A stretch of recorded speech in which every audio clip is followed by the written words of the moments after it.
le teint qui est pâle, l'anxiété, une agitation ou un congénement. On peut aussi retrouver les syndromes méningés. On a aussi le bombement de la fontanelle antérieure, une hypotonie de la nuque avec rejet de la tête en arrière, des cris et des pleurs inhabituels, une hyperesthésie, des somnolences inhabituelles ou encore retrouver des convulsions. Diapo. Alors, nous avons les formes maintenant selon le germe. Nous avons ici la méningite fulminans à méningocoque. Le tableau clinique, il est souvent brutal, avec une forte fièvre qui est mal supportée, les éléments purpuriques cutanés extensifs en nombre et en taille, prenant rapidement une allure échymotique puis nécrotique. On peut aussi retrouver un collapsus cardiovasculaire, un choc qui est réfractaire avec une insuffisance surrénalienne aiguë, notamment avec le syndrome de Waterhouse-Friderichsen. Nous avons aussi une douleur, on peut aussi retrouver une douleur abdominale ou des crises convulsives, un syndrome méningé. L'évolution, il est souvent rapide. Nous avons une mortalité qui est également lourde et il s'agit ici d'une méningite à déclaration obligatoire. Diapo. Nous avons la méningite à Haemophilus influenzae. Alors, elle est rare depuis la vaccination, depuis l'introduction du vaccin dans le programme élargi de vaccination. C'est le type B qui est le plus souvent virulent. Le début, il est insidieux et souvent, on le retrouve chez les nourrissons de 3 mois à 3 ans avec une létalité à 33%, une guérison de 33% et des séquelles également de 33%. Alors, au niveau du LCR, on retrouve des cocobacilles gram-négatifs, polymorphes, et les séquelles sensorielles également sont retrouvées également comme complication de cette forme de méningite. Diapo. Autre gène, nous avons les staphylocoques, le streptocoque B et D, le listeria monocytogène, les salmonelles, qui est beaucoup plus retrouvé chez les drépanocytaires. Diapo.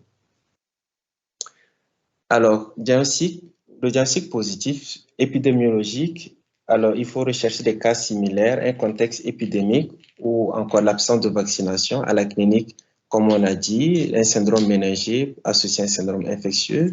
Sur le plan paraclinique, l'étude du LCR qui permet de mettre en évidence cette méningite avec un LCR qui est le plus souvent trouble ou purulent et les polynucléaires neutrophiles supérieurs à 10 éléments par millimètre cube avec des polynucléaires altérés qui sont retrouvés. La protéinorachie est souvent élevée, supérieure à 0,40, avec une hypoglucorachie. Et la bactériologie du LCR ainsi que l'hémoculture permet d'isoler le germe. Diapo. Alors, comme diagnostic différentiel, avant la ponction lombaire, on peut différencier la méningite avec le méningisme, qui est une infection du système nerveux central, soit par une otite, une sinusite ou une angine. On peut aussi faire la différence avec le neuropalu et la fièvre typhoïde. Après la ponction lombaire, le diagnostic différentiel se fera avec les méningites à liquide clair, les méningites subaiguës ou encore des abcès ou tumeurs intracrâniennes. Diapo. Sur le plan étiologique, le germe, donc nous avons parlé du méningocoque ou le Neisseria meningitidis, qui est un diplocoque gram-négatif. Donc, on distingue plusieurs sérogroupes. Alors, il sévit sous forme d'épidémie en Afrique subsaharienne et on la retrouve au niveau de la ceinture méningitidique de la Paysonie, qui est une zone qui va de l'Afrique de l'Ouest à la Corne de l'Afrique.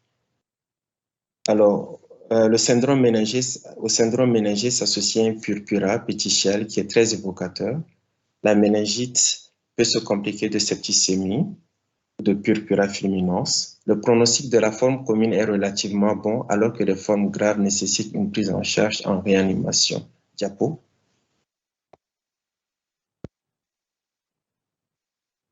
Donc, voici ici la ceinture méningitique de la Paysonie qui va du Sénégal, la Gambie, la Guinée-Bissau. à l'Afrique de l'Est. Donc, autre germe, l'Haemophilus influenzae B. Nous avons aussi le pneumocoque ou le streptocoque également. Diapo.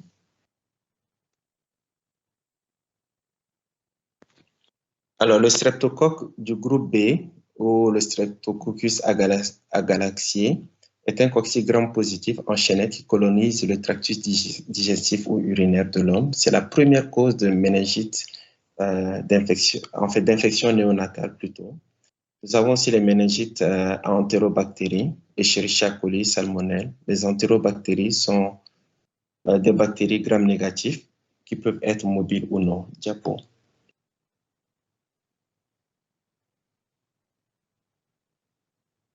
Le staphylocoque également doré ou Staphylococcus aureus également peut être retrouvé comme germe en cas de méningite. Diapo.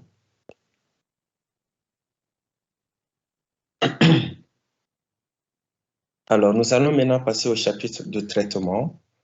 Curatif, le but d'abord, il s'agira ici de stériliser les foyers infectieux, de prévenir et de traiter les complications ou les séquelles. Alors, comme moyen, nous avons les antibiotiques qui s'administrent par voie parentérale de façon précoce. Et essentiellement, les bactéricides sont utilisés. Et il faut aussi s'assurer que l'antibiotique passe justement la barrière hématoménagée. Et en première intention, on fait une antibiothérapie probabiliste et secondairement, cette antibiothérapie est adaptée à l'antibiogramme Diapo.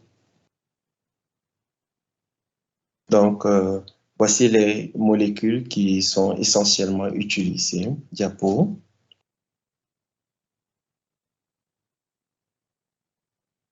Alors, comme traitement aussi adjuvant aussi, nous avons les corticoïdes, notamment avec la Dexa, l'hydrocortisone, les antalgiques ainsi que les anticonvulsivants. Diapo. Nous avons aussi les solutés de remplissage avec des ions, les macromolécules, les produits sanguins, le mannitol, 20% en cas d'œdème cérébral, alimentation également par gavage gastrique et la protection oculaire. Diapo. Alors, comme indication, les formes non compliquées, il s'agira d'administrer une monothérapie avec un C3G. La forme du nouveau-né, c'est essentiellement le céfotaxime plus un aminoside pendant 10 à 21 jours.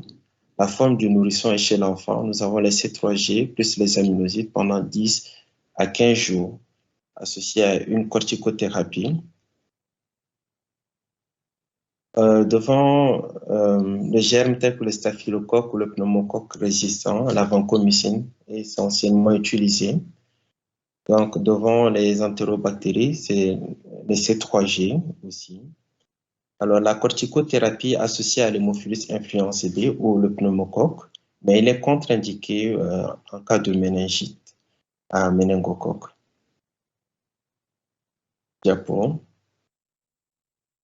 Donc, ici, nous avons un tableau qui résume un peu l'antibiotique à utiliser ainsi que la durée totale devant la suspicion ou bien les cas avérés des germes tels que le pneumocoque ou le méningocoque, ainsi que les autres germes qui sont retrouvés.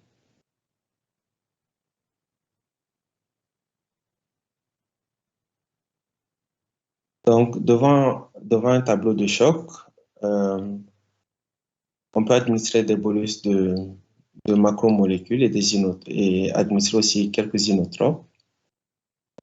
Devant le syndrome, le SIADH, on doit faire une restriction hydrique. Le mannitol est administré en cas d'asthtique avec œdème cérébral. Devant un purpura fulminans, l'hydrocortisone avec correction de choc. Le traitement chirurgical peut être également envisagé devant les corrections intracrâniennes et une hydrocéphalie qui est associée à la méningite. Donc, en prévention, nous avons essentiellement la vaccination avec les différents vaccins qui sont disponibles, les anti-méningocoques, le vaccin n'est pas inclus dans